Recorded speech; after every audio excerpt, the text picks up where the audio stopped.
maandamano yaliyofanyika tarehe 29. Ilikuwa kama muda wa saa 6 pale vurugu zilipoanza upande wa kupiga kula. Waandamanaji walikuja wakapiga moto pale. Mara baada ya kumaliza kupiga moto, walikuja moja kwa moja kwenye kituo chetu. Kwa awamu ya kwanza walipofika, walipiga mawe kila sehemu mpaka na ofisi wakafika. Bado tuko tunaangalia kwa ajili ya taharuki ile, ilibidi tukimbie. Tulipokimbia, tunaporudi baadaye tunakuta magari yote yamevunjwa vioo. Na ofisini kwetu wameingia wakachukua kile kilichowezekana. Mara baada hapo polisi walifika maeneo haya, wakawa wamerusha silaha za moto. Waandamanaji walitoweka. Na sisi tukawa tumetoweka kwa namna hiyo. Lakini baadaye tukapata tu taarifa jioni kuna moto unawaka sehemu ya kituo. Ndio kuja kuangalia magari yote ya wateja wetu wanaopaki hapa ilikuwa imewaka moto na ofisi zetu zimewaka moto vile vile. Yeah.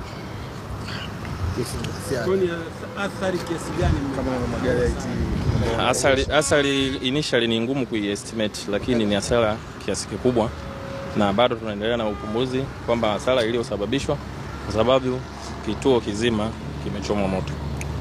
Kuna magari mangapi kama?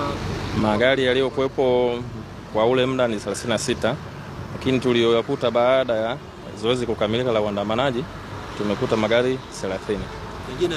Mengine yameibiwa. Waandamanaji walikuwa wanawasha magari, wanazunguka nao mtaani, wanafanya kile linalowezekana. Ina maana hata kuiba mali za watu walikuwa wanatumia magari yaliyokuwa yamepakiwa kwa hapa.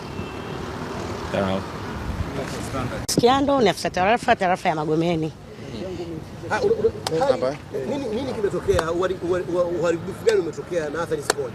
Katika eneo langu la tarafa ya Magomeni, uharibifu nadhani ni mkubwa kuliko sehemu yoyote. Kwanza kama mtakumbuka, mlisikia kwamba eneo la kwanza kuvamiwa ni Ubungo. Ubungo ni sehemu ya tarafa ya Magomeni. Kwa hiyo eneo la Magomeni limeathirika sana. Kama tunavyoona kuna hizi sheli zilichomwa moto, lakini pia magari ambayo yalienda kupata huduma kwenye sheli, either parking ama kupata huduma ya service, nayo yalipata athari ya kuchomwa moto. Magari ni mengi katika sheli mbalimbali. Tuna sheli ya Rupees, lakini pia tuna sheli za Leki, nazo pia zimechomwa moto katika eneo hili. Lakini vile vile tuna sheli ya Puma. Ukiacha hizo sheli, tuna ofisi za serikali za mitaa. Tumeona ofisi mbalimbali za serikali za mitaa nazo zimechomwa moto. Vituo vyetu vya polisi almost zaidi ya vituo 15 katika tarafa ya Magomeni navyo vimechomwa moto. Lakini pia ofisi za serikali za mitaa zimechomwa moto, ambapo kwa sasa wananchi wamekuwa wakipata ugumu katika kupata huduma. Kwa mfano kama hapa tulipo mtaa Stopover, watu wanatoka kwenye mtaa ambayo imechomwa moto kuja kupata huduma kwenye ofisi ambazo si za mitaa yao. Lakini pia wananchi wamekuwa wakisumbuka. Ukiacha hiyo, kuna hiyo miendo kasi. Nadhani wote tumeshuhudia na wote tumeona athari zake kwamba zimechomwa moto. Usafiri na huduma zimesimama.